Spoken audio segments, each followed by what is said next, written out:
ചെസ്സിലെ പുതിയൊരു നീക്കം നോക്കാം. 10ാമത്തെ നീക്കത്തിന് എങ്ങനെയാണ് കളി തീർക്കുന്നത് എന്ന് നമുക്ക് നോക്കാം. രാജാവിൻ്റെ മുമ്പിലെ ആളെ 2 കളം തള്ളി വെക്കുന്നു. കറുപ്പ് 2 കളം തള്ളി അവിടെ ബ്ലോക്ക് കൊടുക്കുന്നു. കുതിര ചാടി ആൾക്ക് ഭീഷണി കൊടുക്കുന്നു. ഇവിടെ ആളെ തള്ളി വെച്ച് അവിടെ ബലം കൊടുക്കുന്നു. ആന വന്ന് ഇവിടെ കൊണ്ടുവെക്കുന്നു.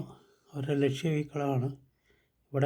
അപ്പോൾ കുതിര ചാടാതിരിക്കാൻ വേണ്ടി നമ്മൾ ഇവിടെ കുതിര ചാടാതിരിക്കാൻ ഇവിടുന്ന് ആളെ തള്ളി ഇവിടെ വയ്ക്കുന്നു.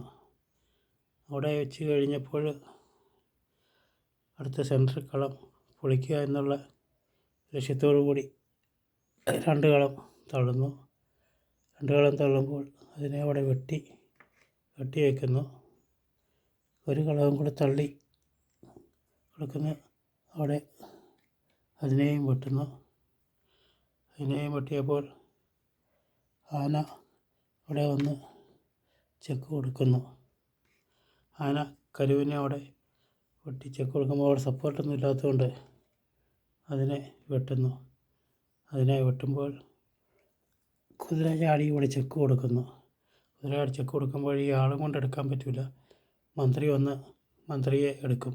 അത് കണ്ടിട്ടാണ് ഇവിടെ ആനയെ കളഞ്ഞത് ഈ ഒരു കളിക്ക് വേണ്ടിയിട്ട്. അപ്പോൾ അതുകൊണ്ട് അതിനെ എടുക്കുന്നില്ല.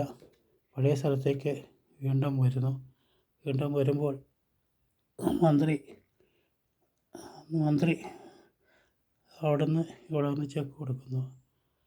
ചെക്ക് മാറിയാൽ കളി തീരും. ഇവിടെ മാറിയാൽ കളി തീരും. അതുകൊണ്ട് ആളെ തള്ളി മറിക്കുന്നു. ആളെ തള്ളി മറിച്ചിട്ടും കാര്യമൊന്നുമില്ല. അവിടെ ചെക്കുന്നു.